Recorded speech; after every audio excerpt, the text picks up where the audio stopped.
There's an illusion so deeply rooted in our society that almost no one questions it. An illusion that shapes our relationship with money, with work, with life itself. It is the illusion of scarcity, the silent belief that there is not enough to go around, that wealth is a privilege for the few, while the majority must be content with crumbs from the table of plenty. This illusion has many voices. You may have heard them inside your own mind. Money doesn't grow on trees. You have to work hard to achieve the minimum. People like me don't get rich. Making money is a constant struggle. These are scarcity mantras, mental programming that we have received since childhood and that we repeat, without realizing it, as absolute truths. And so, day after day, we reinforce the invisible walls that separate us from the prosperity that is our natural right. More than a century ago, a man named Wallace Wattles saw through this illusion. In his revolutionary work, The Science of Getting Rich, he presented an idea that, even today, has the power to shake the structures of collective consciousness. Getting rich is a spiritual duty.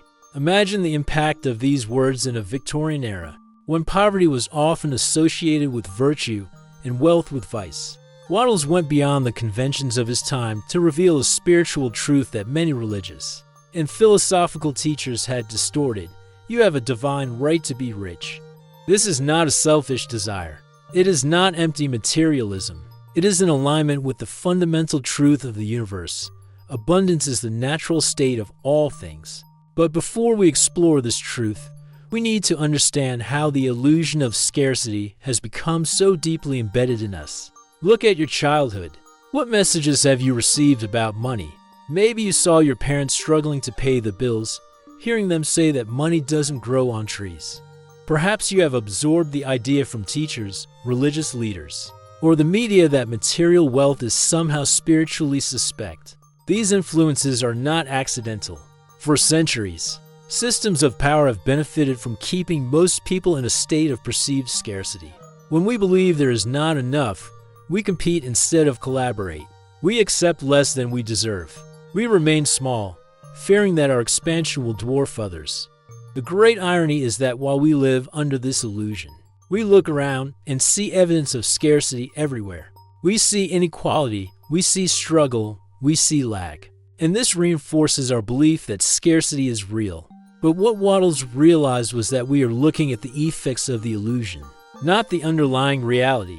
We are looking at a world shaped by a belief in scarcity, not the limitless abundance that is the true nature of the universe.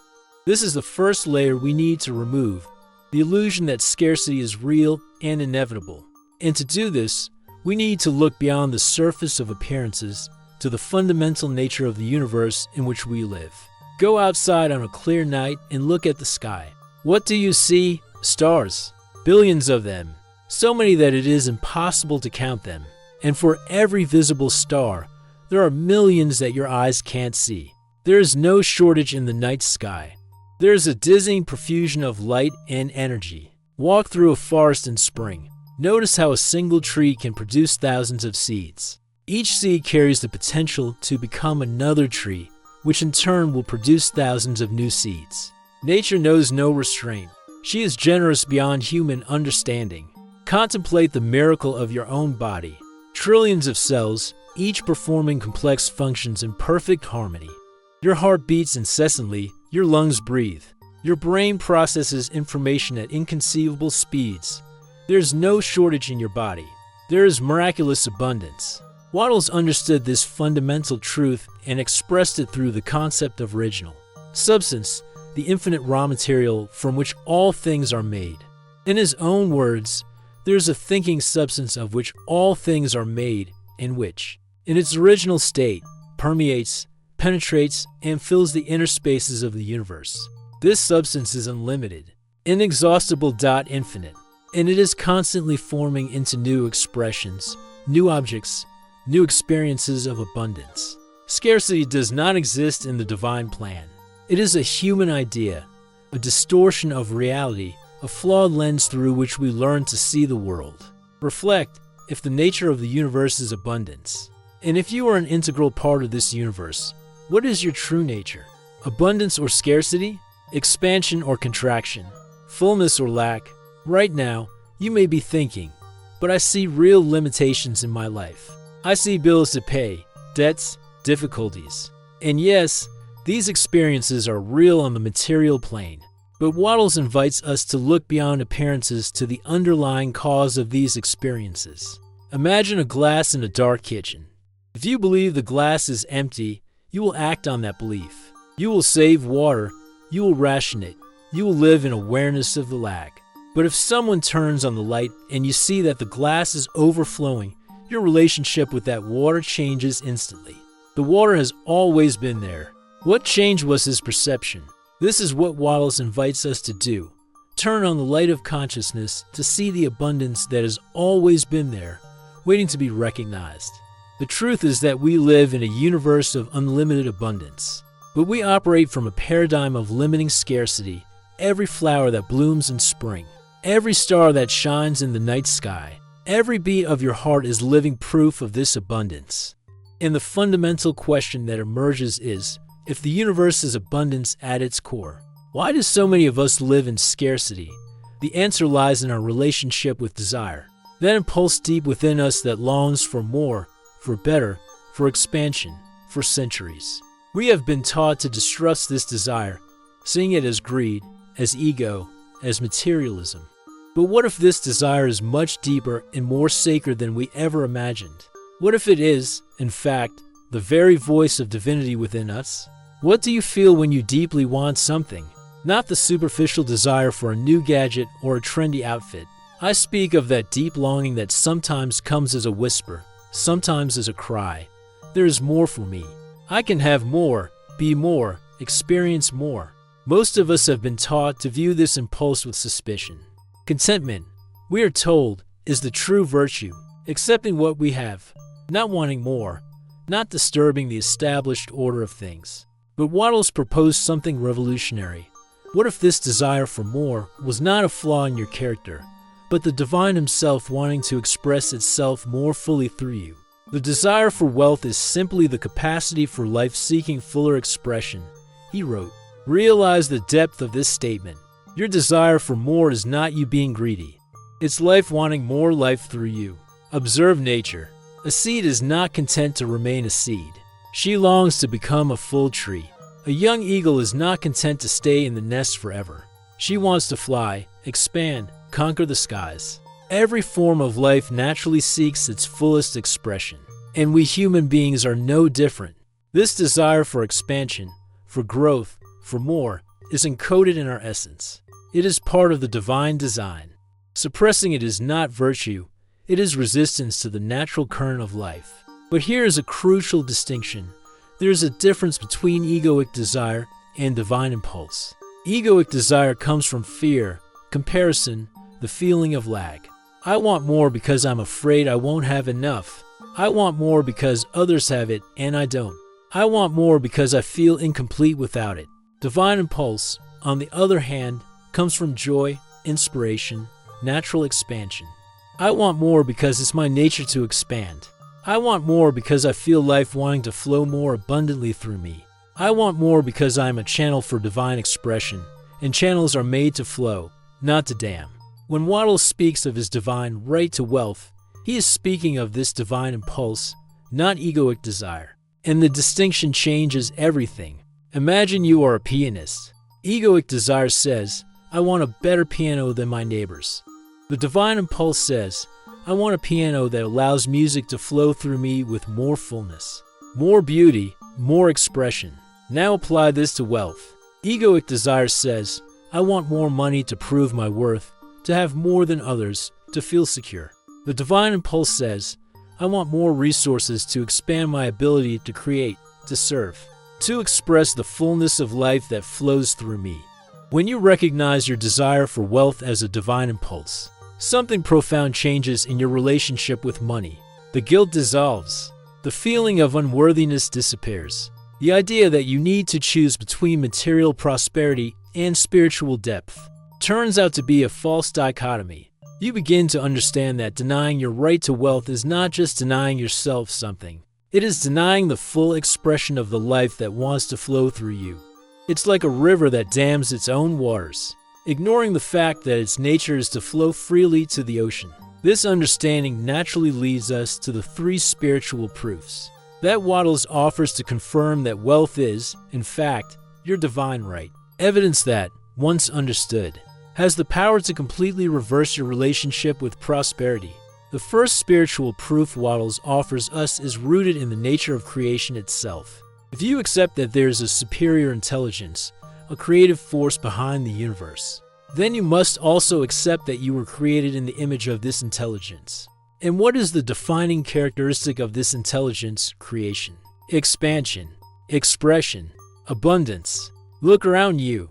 The universe is not static. It is constantly expanding, continually creating new galaxies, new stars, new forms of life. If you were created in the image of the Creator, then your nature is also to create, to expand, to express.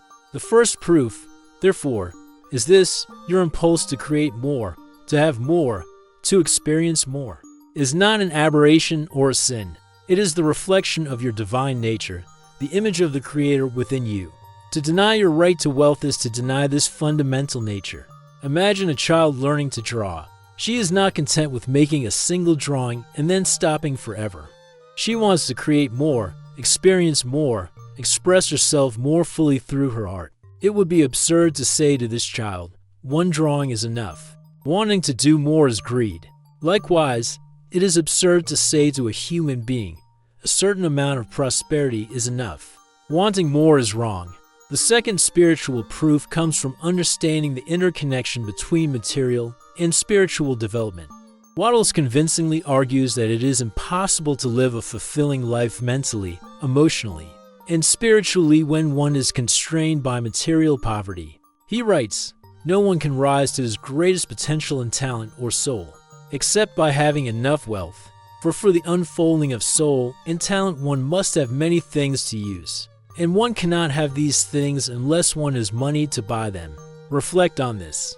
When you are constantly worried about basic needs like paying the rent, buying food, keeping the lights on, how much mental and emotional energy is left for spiritual development? When every minute is consumed by survival, how can we find time for meditation, study, service to others, contemplation of the deepest truths of existence? Poverty is not virtuous. It's limiting. It restricts the full expression of your divine potential. Wealth, on the other hand, when understood correctly, is liberating. It provides the time, space, and resources for you to develop in all dimensions of your being. This doesn't mean you can't grow spiritually while facing material difficulties. History is full of examples of great spiritual development in the midst of adversity. But Wattles invites us to ask, what if this isn't the only way? What if the divine plan includes both material prosperity and spiritual development? The third spiritual test is related to service and contribution. Wattles argues that you can only give when you have something to give. You can't only serve fully when you have abundant resources at your disposal. Think about it. Who can help more people? Someone struggling to survive, or someone with abundant resources? Who can create more jobs, fund more causes, support more initiatives for positive change in the world? Who has the most freedom to dedicate their time and energy to the service of others? The answer is clear. Wealth expands your ability to serve, multiplies your impact, extends your reach. When you embrace your divine right to wealth, you are not just receiving it for yourself. It is expanding your capacity to give. It is becoming a broader channel for the flow of divine abundance, not just to you, but through you to the world. These three proofs: the creative nature reflecting the Creator, the need for resources for full development, and the expanded capacity to serve, make a powerful spiritual argument for your right to prosperity. It's not about accumulating possessions for the sake of accumulating them. It's not about status or superiority over others. It's about aligning with your divine nature. It is about creating the conditions for your fullest expression as a human being. It's about expanding your ability to contribute positively to the world. And when you really internalize this evidence, something extraordinary starts to happen. A complete reversal takes place in your consciousness. You stop seeing wealth as something you desperately need to fight for or something you should feel guilty about. You begin to see it as your natural state, your birthright, your divine inheritance. There was a woman, we'll call her Sarah, who grew up in a family where money was always scarce. "We are poor but honest," was the familiar refrain. From an early age, she absorbed the message that wealth and virtue rarely coexist, that to be a good person, one had to accept material limitations. Sarah has worked hard all her life. He graduated with honors, built a solid career, did everything right. Still, financial prosperity remained elusive. No matter how much she earned, there was always just enough. Never abundance, never slack, never the feeling of true financial security. One day, while searching for answers to her persistent financial struggle, she came across the teachings of Wallace D. Wattles. The words jumped off the page as if they had been written especially for her. "You have the fundamental right to be rich, because everything in life is for you." Something resonated deeply with Sarah. It was as if a truth she had always known on some level was finally being articulated. Still, years of contrary programming caused his mind to resist. "That's selfishness," said the voice of doubt. "It's empty materialism." But the more she contemplated the spiritual evidence presented by Wattles, the more her resistance dissolved.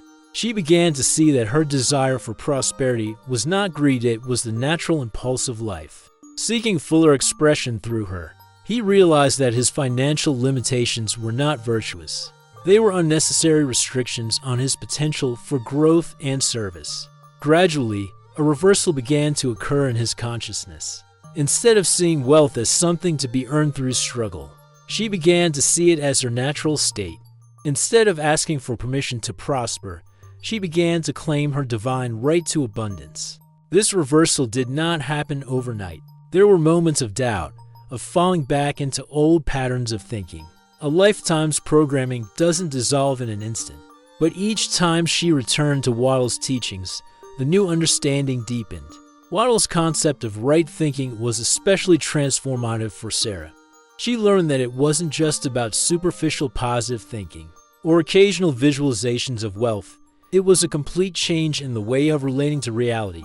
Thinking right, she discovered, meant aligning every thought, every emotion, every expectation with the spiritual truth of abundance.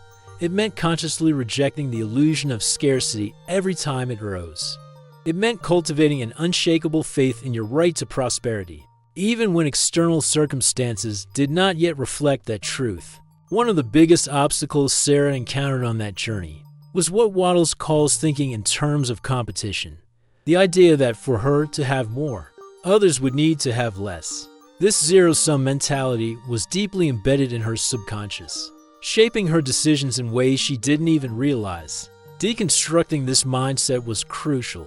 She began to understand that true prosperity comes not from competing for limited resources, but from tuning into the limitless original substance. It wasn't about getting a bigger piece of the pie.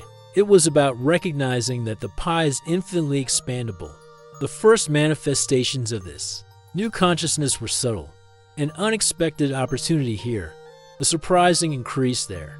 Small financial synchronicities that she would have previously chalked up to chance, but now recognized as signs of a new alignment with the natural flow of abundance.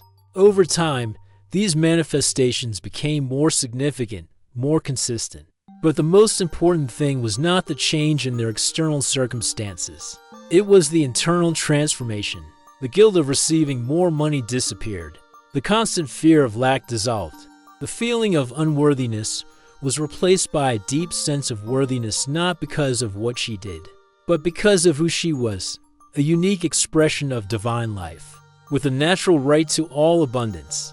This is the true essence of the great reversal, moving from the mindset of, "I have to fight for wealth," to "I accept abundance as my natural state," from the belief that money is scarce and difficult to obtain to prosperity flows naturally when I align with spiritual laws. From "I must first prove myself to deserve wealth" to "my worth is inherent, and wealth is my divine right." And when this reversal of consciousness occurs, you become a different person. Think differently, it feels different, act different, and it is this change in action, the right way of doing, as Wattles calls it, that completes the transformation. If wealth is your divine right, why then doesn't everyone experience it? If prosperity is the natural state of the universe, why does scarcity seem so prevalent in so many lives? The answer, according to Wattles, lies in action, or more specifically, in what he calls a right way of doing. It is not enough to think correctly about wealth. It is necessary to act in alignment with these truths. But here's the crucial point that many don't understand. The right way isn't simply about working hard. It's not about accumulating more hours, exhausting yourself in multiple jobs, sacrificing health and relationships on the altar of financial success. In fact, this hard work mentality often comes from the belief in scarcity itself. The idea that you need to struggle and suffer to deserve prosperity. It is an extension of the illusion, not a way to overcome it. The right way, as Wattles describes it, is based on four fundamental principles: increasing efficiency, clear purpose, unwavering faith, and anticipatory gratitude. The first principle, increasing efficiency, means doing each thing excellently, with complete focus on the present moment. It's not about doing more things, but about doing each thing better than it's ever been done before. Wattles writes, "You cannot act on the past, and it is essential to the cleansing of your mind that you do not look at the past." When you apply this principle, every task, no matter how mundane, becomes an expression of your connection to original substance. Washing dishes, serving a customer, writing a report, creating a work of art. Everything becomes an opportunity to manifest excellence, to allow more life to flow through you to others.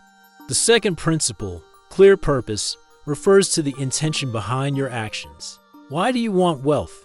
What is the greater purpose it will serve in your life and in the world? When your intention is simply to accumulate, or to impress others, or to fill an inner void, you are not aligned with the expansive nature of life. But when your purpose is to grow, to serve, to create, to contribute, when you see wealth as a means to fuller expression, not as an end in itself, you activate far greater power. The third principle, unshakable faith, is perhaps the most challenging in a world that teaches us to doubt, to fear, to expect the worst. Wattles defines faith not as a vague feeling or a passive hope, but as an affirmation of the will and an adhesion of the soul to the invisible. In practical terms, it means acting as if abundance is already your reality, even when appearances suggest otherwise. It means making decisions from an awareness of prosperity, not from a fear of scarcity.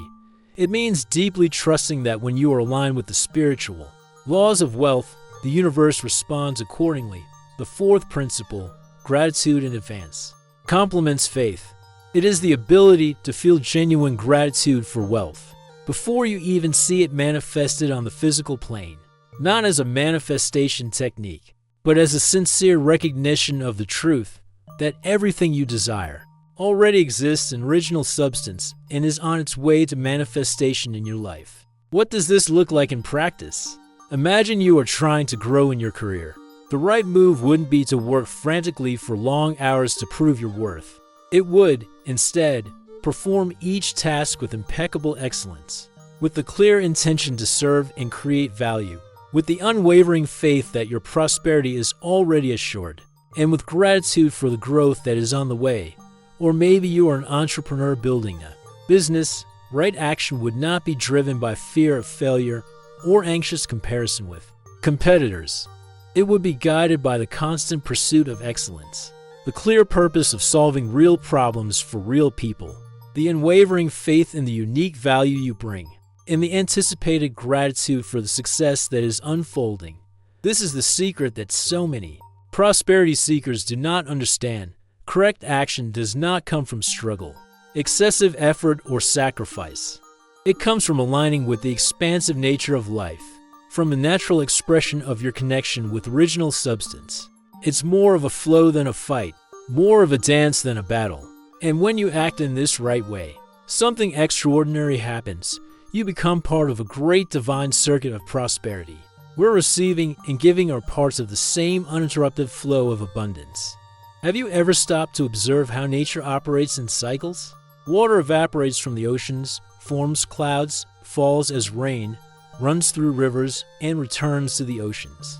Plants absorb nutrients from the soil, grow, die, decompose, and return these nutrients to the earth. Everything in nature is part of a great circuit, a continuous flow of give and take. Wealth follows the same principle. It is not a final destination, a static accumulation. It is energy in motion, part of a divine circuit of prosperity that flows from you to others and from others to you, in a perpetual cycle of expansion. Wattles understood this profound truth when he wrote, "The universe is a great living presence, always moving inherently toward more life and fuller functioning." When you view wealth as a circuit, a revolutionary understanding emerges. Receiving and giving are not separate or opposing actions. They are two phases of the same movement, such as inhaling and exhaling breathing. One cannot exist without the other. Many people block their prosperity because they interrupt this circuit. Some have difficulty receiving. They feel unworthy, guilty, or fearful when abundance flows their way. They reject opportunities, underestimate their value, refuse help. These are ways to block the circuit. Others have difficulty giving. They hold on to what they have, operating from a constant fear of loss or scarcity. They don't invest in themselves. They don't share generously. They don't circulate their wealth. This also interrupts the flow. The divine circuit of prosperity only works when both phases are active, receiving with gratitude and merit, giving with joy and generosity. This doesn't mean you should give everything you have. It's not about emptying, but about flow. It's about understanding that wealth is like a river, not a lake. A river continually receives water from its source and delivers it to the sea. If you tried to just receive without giving, it would overflow. If you just tried to deliver without receiving, it would dry up. This understanding of the divine circuit brings a new perspective on what it really means to be prosperous. True prosperity is not measured by what you accumulate, but by what flows through you. It's not about how much you have, but about how freely abundance circulates in your life, moving in and out in a natural, expansive rhythm. Imagine your financial life as a circulatory system. Blood needs to both flow to the heart and from the heart to the rest of the body. If any part of this circuit is blocked, the entire system suffers. Likewise, your prosperity requires you to be open to both receiving and giving. The beauty of this circuit is that it is self-reinforcing. The more you give from a place of abundance, not sacrifice or obligation, the more you activate your ability to receive. And the more fully you receive, with gratitude and deserving, the more resources you have to give.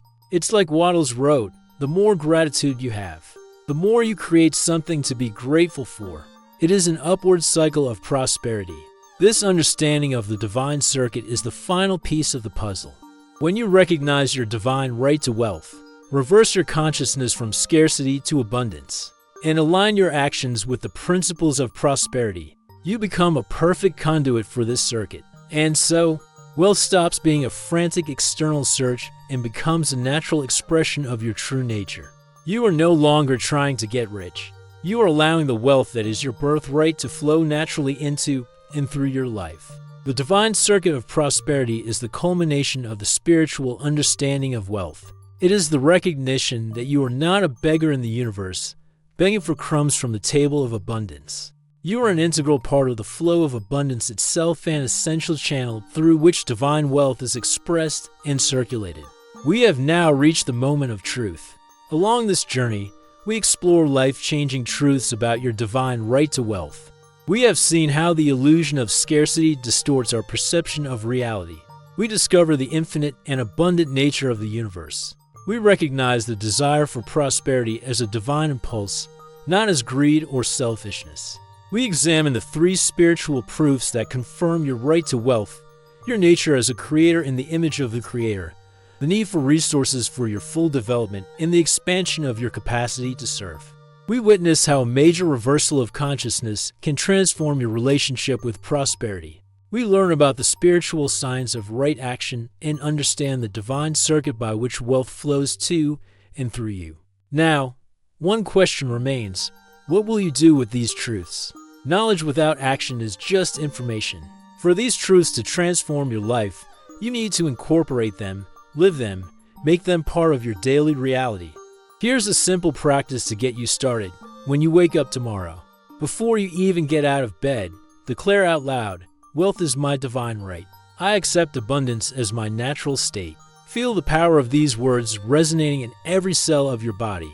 Let them begin to dissolve the scarcity programming that has accumulated over years or decades. Throughout the day, notice the limiting thoughts that naturally arise. Don't fight them or judge yourself for having them. Just recognize them as echoes of old programming, not truths. Gently replace every thought of scarcity with one of abundance. When an opportunity for prosperity arises, be it a chance to earn more, to invest, to expand, observe your initial reaction.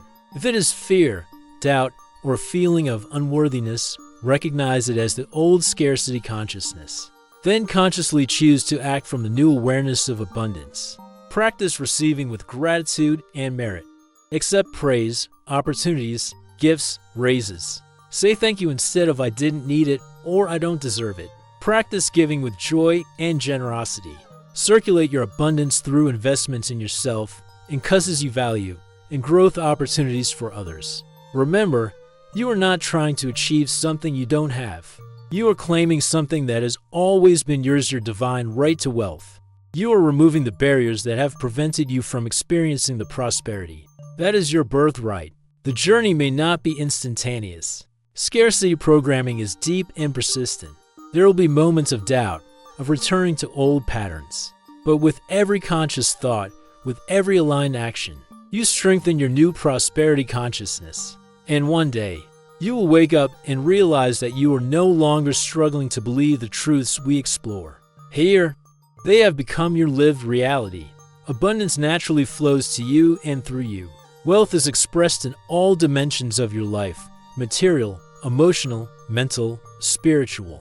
On that day, you will have fully claimed your divine right to wealth, and his life will become a living testimony to what Wallace D.